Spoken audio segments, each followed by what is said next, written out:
नमस्कार दोस्तों, मैं पंकज सक्सेना एक मनोवैज्ञानिक हूँ। आज आपको ह्यूमन नर्वस सिस्टम के बारे में, ब्रेन के बारे में हम जानकारी दे रहे हैं। लेकिन जानकारी प्राप्त करने से पहले आप लोगों से हमारा अनुरोध है, निवेदन है कि जो लोग पीएचडी साइकोलॉजी में कर रहे हैं, जो लोग डीलेट कर रहे हैं, जो लोग एमफिल कर रहे हैं मनोविज्ञान के सब्जेक्ट से, या जो लोग एमए साइकोलॉजी या एमए साइकोलॉजी के अलावा एमएससी साइकोलॉजी कर रहे हैं, जो लोग बीएससी साइकोलॉजी में कर रहे हैं या बीएस ऑनर्स साइकोलॉजी में कर रहे हैं, वो हमारे इस चैनल को अवश्य देखा करें। जिन लोगों ने हमारे चैनल को सब्सक्राइब नहीं किया है वो सबसे पहले हमारे चैनल को सब्सक्राइब करें। जिन लोगों ने कमेंट नहीं किया है वो कमेंट करें, हमारे चैनल को लाइक करें। धन्यवाद। अब मैं आपको मानव तंत्रिका तंत्र, ह्यूमन नर्वस सिस्टम के बारे में बताने जा रहा हूँ। हम जानेंगे कि तंत्रिका तंत्र नर्वस सिस्टम क्या होता है, तंत्रिका कोशिकाएं क्या है और उसके प्रमुख भाग कौन कौन से हैं। मानव तंत्रिका तंत्र क्या है, मानव तंत्रिका तंत्र के कितने भाग होते हैं, केंद्रीय तंत्रिका तंत्र क्या है, केंद्रीय तंत्रिका तंत्र के कौन कौन से भाग हैं, मस्तिष्क ब्रेन किस प्रकार कार्य करता है। दोस्तों, आज हम इस टॉपिक पर चर्चा कर रहे हैं। ब्रेन किस प्रकार कार्य करता है, ब्रेन के प्रमुख भाग कौन कौन से हैं। इनमें कुछ भाग हैं: अग्र मस्तिष्क, मध्य मस्तिष्क और पश्च मस्तिष्क क्या है, मेरु रज्जु क्या है, परिधीय तंत्रिका तंत्र क्या है, स्वायत्त तंत्रिका तंत्र क्या है, मानव तंत्रिका तंत्र का महत्व आदि के बारे में हम आज चर्चा कर रहे हैं। दोस्तों, नर्वस सिस्टम के संबंध में हम सबसे पहले बात करते हैं। जिस तंत्र के द्वारा विभिन्न अंगों का नियंत्रण और अंगों और वातावरण में सामंजस्य स्थापित होता है उसे तंत्रिका तंत्र कहा जाता है या कहते हैं। मनुष्य शरीर में तंत्रिकाएं शरीर के लगभग हर भाग को मस्तिष्क या मेरु रज्जु से जोड़कर उसमें आपसी संपर्क रखती हैं। तंत्रिका तंत्र सिर्फ जंतुओं में पाया जाता है, जबकि पौधों में अनुपस्थित रहता है या होता है। इसका निर्माण एंडोडर्म से हुआ है या होता है। तंत्रिका तंत्र में मस्तिष्क, मेरु रज्जु और उससे निकलने वाली तंत्रिकाओं की गणना की जाती है। तंत्रिका तंत्र की कार्यात्मक इकाई न्यूरॉन होती है, जो एक महीन धागे के रूप में जाल सदृढ़ संपूर्ण शरीर में फैली होती है। तंत्रिका कोशिका एवं इसकी सहायक अन्य कोशिकाएं मिलकर तंत्रिका तंत्र के कार्यों को संपन्न करती हैं। तंत्रिका कोशिकाएं वातावरणीय परिवर्तनों की सूचनाओं को संवेदी अंगों से प्राप्त विद्युतीय रासायनिक आवेगों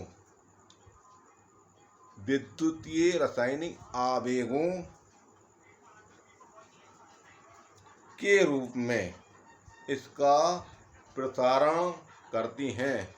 विद्युत रोधी तंत्रिकाएं चारों ओर से माइलिन आच्छाद से घिरी होती हैं।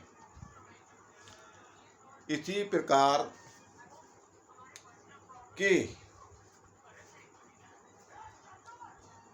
वातावरण में होने वाली परिवर्तनों की जानकारी प्राप्त होती है। एक कोशिकाएं प्राणियों जैसे अमीबा इत्यादि में तंत्रिका तंत्र नहीं पाया जाता। हाइड्रा, फिलेनेरिया, चिलचट्टा आदि बहुकोशिकाएं प्राणियों में तंत्रिका तंत्र पाया जाता है। मनुष्य में सुविकसित तंत्रिका तंत्र पाया जाता है। नॉट मनुष्य में नियंत्रण और समन्वय तंत्रिका तंत्र यानी नर्वस सिस्टम और हार्मोनल प्रणाली के माध्यम से होता है, जिसे अंतरास्रावी प्रणाली कहा जाता है। हमारे शरीर में पांच इंद्रियां हैं: आँख, कान, नाक, जीभ, त्वचा,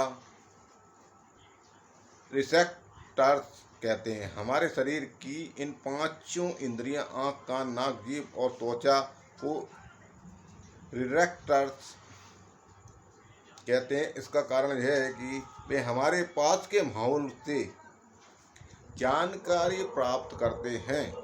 इसलिए रिसेप्टर भावना अंग में कोशिकाओं का एक समूह है जो प्रकाश, ध्वनि, गंध, स्वाद, गर्मी आदि के प्रति विशेष प्रकार से संवेदनशील है। अब हम बात करते हैं संवेदन तंत्रिकाएं। सभी रिसेप्टर्स संवेदनशील तंत्रिकाओं के माध्यम से रीढ़ की हड्डी और मस्तिष्क को विद्युत तरंगों के रूप में भेज सकते हैं। नसों के अन्य प्रकार को मोटर तंत्रिका कहा जाता है, जो मस्तिष्क को प्रभावोत्पादक देने के लिए रीढ़ की हड्डी की प्रतिक्रिया पहुंचाता है। प्रेरक शरीर का विभाग है जो तंत्रिका तंत्र से भेजे गए निर्देशों के अनुसार उत्तेजना को प्रतिक्रिया देता है।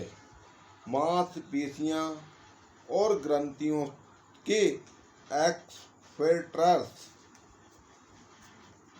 कोशिकाओं जो कि तंत्रिका तंत्र को बनाती हैं, उनको तंत्रिका कोशिका या तंत्रिक कोशिका न्यूरॉन्स कहते हैं। न्यूरॉन्स तंत्रिका तंत्र की संरचना या संरचनात्मक व क्रियात्मक इकाई है, जिसके द्वारा यह तंत्र शरीर में एक स्थान से दूसरे स्थान तक संकेत भेजते हैं।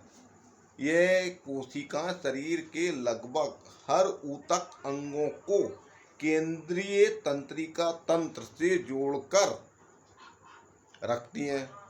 न्यूरॉन शरीर में सबसे बड़ा सेल है। न्यूरॉन की संरचना ऐसी है कि जल्दी से शरीर में संदेशों को ले जा सकती है। यह संदेश विद्युत के तरंगों या तंत्रिका आवेग के रूप में होते हैं। तंत्रिका कोशिका शरीर के बाहर से अथवा भीतर से उद्दीपनों को ग्रहण करती हैं। आवेगों, संकेतों के माध्यम से उद्दीपन एक से दूसरी तंत्रिका कोशिकाओं के माध्यम या अधिगमन करते हुए केंद्रीय तंत्रिका तंत्र तक पहुंचते हैं। कहाँ पहुंचते हैं? केंद्रीय तंत्रिका तंत्र तक ये लोग पहुंच जाते हैं। केंद्रीय तंत्र से प्राप्त प्रक्रियात्मक संदेशों को वापस पहुंचाने का कार्य भी तंत्रिका कोशिकाओं के माध्यम से ही संपादित होता है। प्रत्येक तंत्रिका कोशिका 3 भाग में मिलकर बनती है। प्रत्येक तंत्रिका कोशिका 3 भाग में मिलकर बनती है।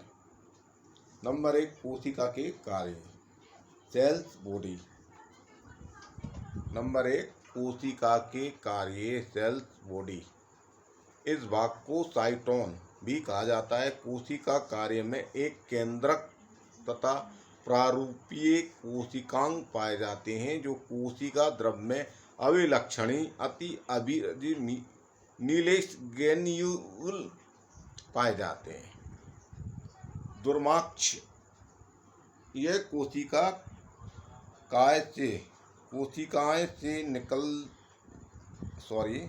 कोशिकाओं से निकले छोटे तंतु होते हैं, जो कोशिकाओं की शाखाओं के तौर पर पाए जाते हैं। यह तंतु उद्दीपक या उद्दीपनों को कोशिका कार्य की ओर भेजते हैं। तंत्रिकाक्ष यह लंबा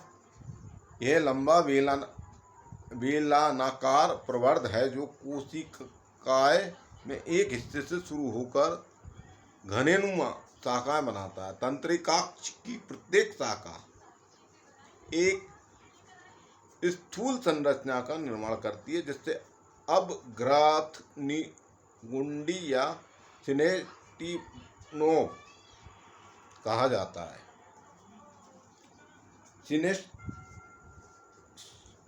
सिनेस्टिक नोव में सिनेस्टिक पुटिकाएं पाई जाती हैं। सिनेस्टिक पुटिकाओं में न्यूरोट्रांसमीटर नामक पदार्थ पाए जाते हैं। तंत्रिका आवेगों के संप्रेषण के माध्यम पूर्ण भूमिका निभाते हैं। तंत्रिका के माध्यम से आवेग न्यूरॉन सेवाहार निकालते हैं। एक न्यूरॉन से दुर्वाक्ष के दूसरे न्यूरॉन से तंत्रिकाक्ष से मिलने के स्थान को संधि स्थल कहा जाता है। मानव तंत्रिका ह्यूमन नर्वस सिस्टम अब हम बात कर रहे हैं। इसमें ह्यूमन नर्वस सिस्टम के बारे में हम बात कर रहे हैं क्योंकि आपको बता रहा हूँ आज मैं ह्यूमन नर्वस सिस्टम के संबंध में आपको बताया जा रहा है। ये ह्यूमन नर्वस सिस्टम इसमें देखिए जो दिख रहा है ह्यूमन नर्वस सिस्टम पूरा आप लोगों को इसमें हम अच्छी तरीके से बता रहे हैं। ह्यूमन नर्वस सिस्टम पूरा हो गया है। मानव तंत्रिका तंत्र एक ऐसा तंत्र है जो अंगों व वातावरण के माध्यम तथा विभिन्न अंगों के माध्यम या सामंजस्य स्थापित करता है। साथ ही विभिन्न अंगों के कार्यों को नियंत्रित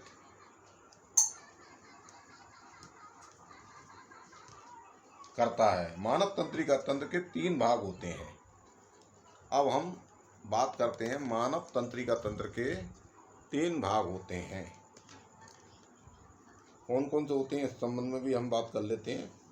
नंबर 1 केंद्रीय तंत्रिका तंत्र, परिधीय तंत्रिका तंत्र और दूसरा होता है स्वायत्त तंत्रिका तंत्र। हम पहले नंबर पे आते हैं केंद्रीय तंत्रिका तंत्र पर बातचीत करते हैं। पहले नंबर पे केंद्रीय तंत्रिका तंत्र के मुख्य रूप से मस्तिष्क, मेरु, रज्जु तथा इससे निकलने वाली तंत्रिका कोशिकाएं शामिल होती हैं। दूसरे नंबर पे परिधीय तंत्रिका तंत्र। परिधीय तंत्रिका तंत्र 2 प्रकार की तंत्रिकाओं से मिलकर बना है। एक संवेदन या अभिवाही ऐसी तंत्रिकाएं जो उद्दीपनों को ऊतकों व अंगों से केंद्रीय तंत्रिका तंत्र तक लाती हैं। नंबर 2 प्रेरक या अपवाही ये ऐसी तंत्रिकाएं हैं जो केंद्रीय तंत्रिका तंत्र से नियमन उद्दीपनों को संबंधित अंगों तक पहुंचाती हैं। स्वायत्त तंत्रिका तंत्र तीसरे नंबर पर भी हम इस संबंध में बात करते हैं। स्वायत्त तंत्रिका तंत्र यह तंत्र उन अंगों की क्रियाओं का संचालन करता है जो व्यक्ति की इच्छा से नहीं वरना स्वतः ही कार्य करते हैं, जैसे हृदय, फेफड़े, अंता, स्वाति ग्रंथि आदि। अब फिर प्रश्न उठता है हम संपूर्ण शरीर पर नियंत्रण कौन रखता है? केंद्रीय तंत्रिका तंत्र, जिसे हम चेतना का केंद्रीय भाग भी कहते हैं। केंद्रीय तंत्रिका तंत्र मनोविज्ञान में से चेतना का केंद्रीय भाग भी कह सकते हैं। यह संपूर्ण शरीर पर नियंत्रण रखता है। इसमें तंत्रिका कोशिका तथा तंत्रिका तंत्रु दोनों होते हैं। यह केंद्रीय तंत्रिका तंत्र 2 भागों के मेल से बना होता है या 2 भागों के मेल से बनता है, जैसे ब्रेन यानी मस्तिष्क, मेरु, रज्जु। अब भाई हम आपको ब्रेन भी इसमें बता देते हैं कि ब्रेन कैसा होता है। इस बारे में भी आप लोग देख लीजिए ज़रा। इसमें ब्रेन का आकार 1 मिनट आपको दिखाया जा रहा है। ब्रेन कैसा होता है देख लें आप लोग। ब्रेन के संबंध में भी आपको बताया जा रहा है। ये देखिए ब्रेन,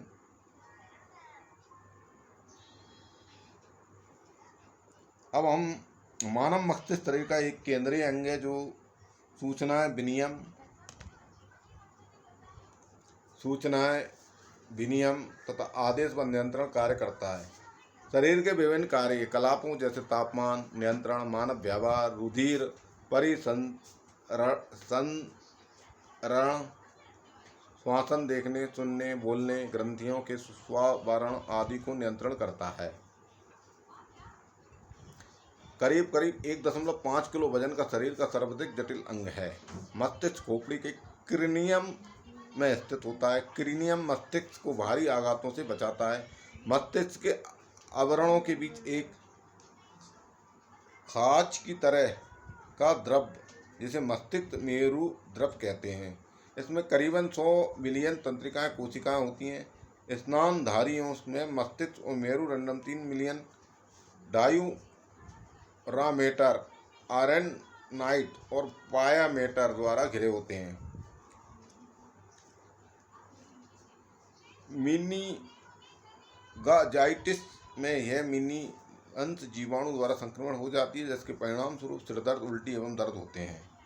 मस्तिष्क में मेरुदंड के अंदर तथा बाहर सेरेब्रोस्पाइनल द्रव पाया जाता है, जो मस्तिष्क तरह मेरुदंड की भारी धक्कों से रक्षा करती है। मस्तिष्क के 3 भाग होते हैं: अग्र मस्तिष्क, मध्य मस्तिष्क और पश्च मस्तिष्क। इस बारे में हम अब कल चर्चा करेंगे। जब तक के लिए नमस्कार, जय हिंद, जय भारत। आप जो लोग भी हमारा ये चैनल देख रहे हैं, जो हमारा प्रोग्राम देखते हैं, उन लोगों से हमारा अनुरोध है कि सबसे पहले आप हमारे चैनल को सब्सक्राइब करें, चैनल को लाइक करें और कमेंट बॉक्स में आपको कौन सी चीज़ या कौन सी जानकारी चाहिए वो लिखें, उस बारे में भी हम आपको बताएंगे। जो लोग डिलीट कर रहे हैं या जो लोग PhD कर रहे हैं मनोविज्ञान से, या जो लोग MPhil कर रहे हैं मनोविज्ञान में, या मनोविज्ञान से जो लोग PhD कर रहे हैं, या BA ऑनर्स मनोविज्ञान या BSc मनोविज्ञान कर रहे हैं, या MSc मनोविज्ञान कर रहे हैं, या MPhil मनोविज्ञान से कर रहे हैं, वो हमारे इस चैनल को अवश्य देखा करें। आपको हम इस तरह की चीज़ें हमेशा लाते रहेंगे। और अब हम कल कुछ अन्य मनोविज्ञान के क्षेत्र में लाएंगे। अभी कुछ पार्ट हम जीव विज्ञान का भी बता रहे हैं, जो मनोजीव विज्ञान है, उस संबंध में बातचीत कर रहे हैं। अग्र मस्तिष्क के संबंध में हमारी बातचीत हुई है, मध्य मस्तिष्क के संबंध में हमारी बातचीत हुई है, और प्रमस्तिष्क श्रोमेन के संबंध में भी बातचीत हमने की है। और बहुत ही अंदर भी चीज़ें हैं, ये भी हम आपके सामने लाते रहेंगे।